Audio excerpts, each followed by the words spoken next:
kena santet. Terus sama anak saya suruh datang ke sini coba diundang. Dicentongin. Sembuh.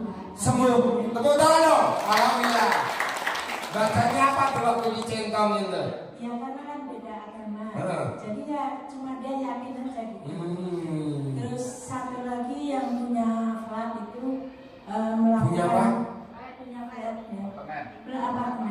melakukan itu ritual apa kalau agama Hindu itu Pak, yang jalan dari sini kemana gitu jauh nggak boleh naik apa itu pulang dia sakit loyo nggak bisa apa sama anak saya diendomi alhamdulillah sembuh. Tuhan, alhamdulillah.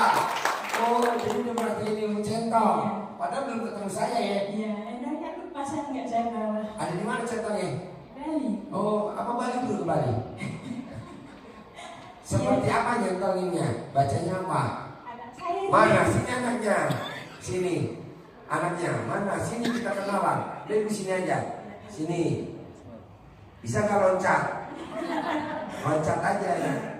Nanti Pak Sayuti kaget ya. Saya ini mau belajar juga mudah-mudahan bisa. Ya.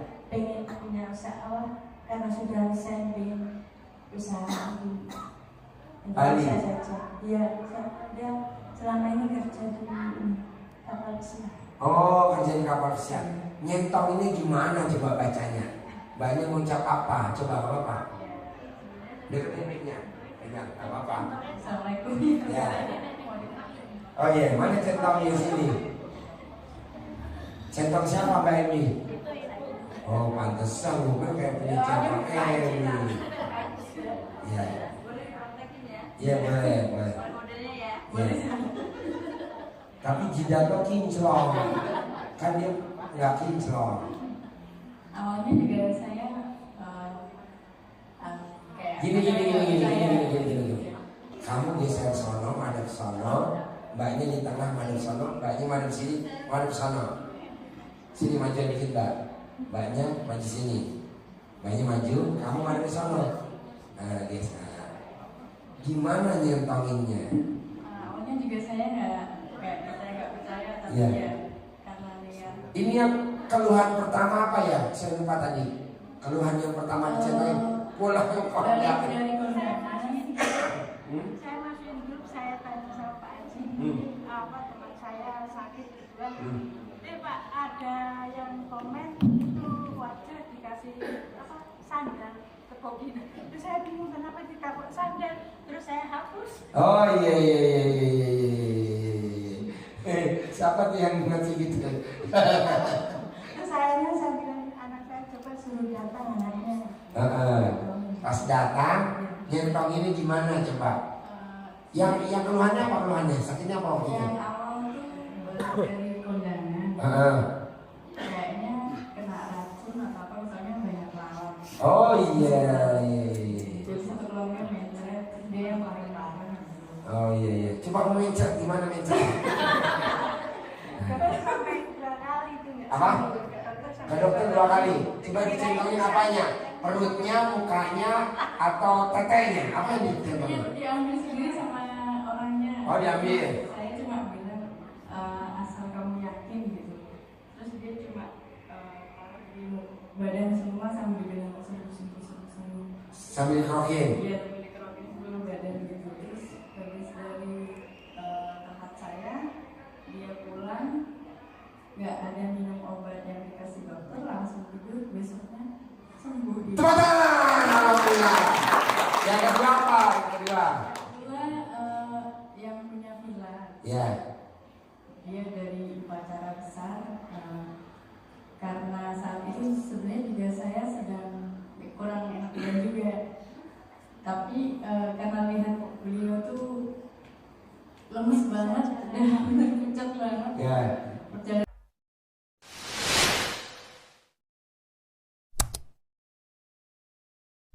Terus apa yang dicentongin sama mbaknya? Saya ke atas ke orangnya. Saya Yang nyentongin mbaknya atau dia nyentongin sendiri? Yang nyentongin saya. Oh, coba dicentongin di saat yang tengah coba. Saya bilang mohon maaf ya Pak.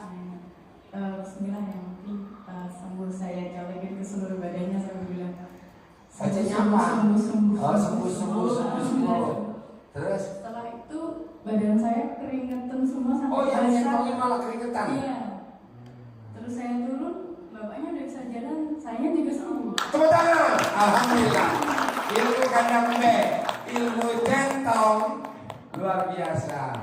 Padahal praktek ini di Bali ya, Iya. yang bukan Muslim ya. Muslim ya. Iya.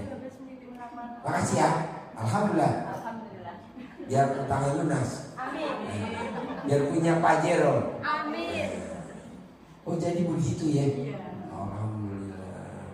Jadi walaupun belum ketemu, deketin. Yang sakit, Iya. ketua Hindu. Habis melakukan ritual. Oh, habis melakukan ritual. Oh iya. Tapi kan yang namanya centong kan non Muslim juga manjur gitu. Pokoknya yang dibaca sembuh, sembuh, sembuh. Kalau mau kambuh, kumat, kumat, kumat. Ya kan misal, ya kan. Nah, centong juga bisa buat manggil jodoh. Jadi kalau bapak dan ibu punya jodoh, jodohnya lari-lari dicentongin. Nurut, nurut, nurut. Datang, datang, datang. Transfer, transfer, transfer. Apa ya ajarnya apa? Dan ini luar biasa. Subhanallah. Apalagi selain centong yang pernah melakukan ilmu kandang B, coba ingat-ingat. Di Taiwan atau di Bali? Dulu pas masih di kapal saya sakit. Waktu di kapal masih sakit. Iya. Terus? Sakit itu parah banget. Contohnya? Kalau dibuat lembut itu sakit kepala. Betul. Terus sama ibu sering nelfon kan. Terus sama beliau dia nyariin foto saya. Dapat. Terus katanya diselakanin. Oh iya, diselakangin. Gimana coba merhatiin? Dengerin nih, ini bagus nih Bu. Coba gimana? Fotonya dicari. Terus pegang mic-nya. Pegang mic-nya. Tangan kiri saya sakitin, keduanya saya sakitin ke selangkah. Selangkangan. Pakai celana dalam nggak waktu itu? Nggak apa-apa. Nggak pakai. Jadi kalau mau nyelakangin tidak pakai celana dalam. Terus Nah, ke fotonya anaknya. iya. Ngomongnya gimana? Saya bacain Fatihah. Ya, karena agama Islam baca Fatihah. Bacanya apa? Bacanya apa waktu? Ya Al-Fatihah itu terus saya sebut namanya sama intinya. Ya. Terus sebutkan. Sembuh. Padahal dia di Amerika, ibu di Taiwan, beda negara, hanya modalnya yakin. Tepuk alhamdulillah, luar biasa. Padahal ilmunya berasal dari kandang B, yang praktekin di Taiwan, yang dikerjain orangnya di Amerika, tapi bisa tembus wasilahnya selakangan ibunya.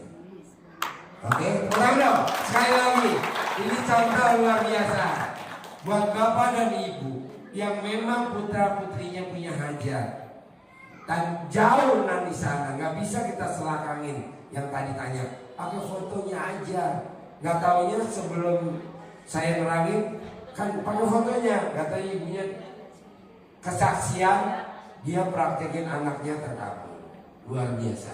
Apalagi coba ilmu kandang yang udah dipraktekin di Taiwan. Karena saya belum tahu kalau sini ada anak yatim. Cuma Ya. saya samakan dengan ilmu Pak Haji sepertinya sama. Karena saya tuh 2 tahun ya di sekolah apa pelayaran nggak masuk. Terus sudah itu saya bilang kamu buat kagum Tuhan. Saya bilang kamu Sekolah pelayaran 2 tahun tidak masuk. Ya, nggak Ibunya pesan bikin kagum Tuhan, bikin kagum Allah, bikin takjub Allah. Jangan suka ngeluh. Kalau ngeluh Allah nggak takjub. Aku lanjut. Terus saya bilang kamu kalau ke masjid, kalau ini uang masukin ke masjid, kalau atau kamu cari anak yatim. Dia bilang nggak tahu bu anak yatim kemana gitu kan. Dia pemalu yang adiknya ini. Lagi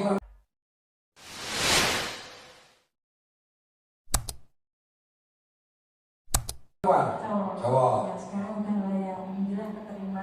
Tepuk tangan dong. Alhamdulillah sudah berlayar, sudah terima. Terus itu bisa saya kasih kalau ada pedagang keluar itu kamu kasih uang saya. Alhamdulillah sekarang masuk. Sudah masuk. Alhamdulillah. Setelah kemarin. Kakaknya yang saya. Oh. Iya. Tepuk tangan dong sekali lagi dong. Jadi caranya kalau mbaknya pengen usaha, pengen wira swasta, pengen sukses, bisa gak diselakain sama mamahnya tanpa foto? Jadi langsung. Gak apa-apa hidupnya dijepit pakai jepitan baju. Hah? Habis dari hidungnya. Hah? Hidungnya habis kan? Enggak lah.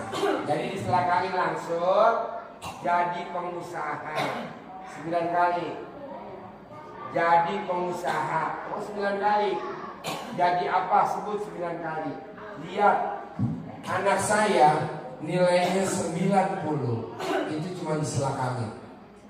Tidak belajar. Kalau belajar kelamaan orang besok udah harus ujian. Selakain orang nilainya 9.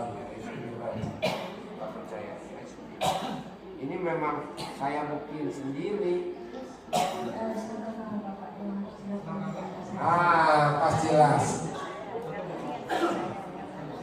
Oh ya, jadi kalau mbaknya mau, namanya sedekah WC. Sedekah WC. Jadi mbaknya nanti dipaksain cari pembersih WC. Nah, kasih dia pembersih WC 100.000. Tiap hari itu kan? Iya, tiap hari 100.000 selama 30 hari. Bisa gak? Berarti kan cuma 3 juta. Gak banyak. Saya 9 nilainya. Bener gak? Papa, aku udah beres. Alhamdulillah, aku dapat 90. Betul gak? Coba lihat sini, ini anak saya kedokteran. Nggak belajar. Ya. Jadi intinya sedekah pembersih WC. Kasih 100.000 selama tiap hari. Tapi nggak boleh mbaknya yakin sama hasil. Saya sedekah pasti nanti terkabul. Jangan. Pasti yang saya sedekahin Allah ridhoin. Pasti yang Allah sedekahin Allah ridhoin. Kalau non muslim, pasti yang saya sedekahin Tuhan berkatin. Pasti yang saya sedekahin Tuhan berkatin. Kata-katanya gitu. Jangan bilang terkabul. Oh terkabul mah pasti. Tapi Allah ridho kan? Takutnya Allah nggak ridho. Gitu.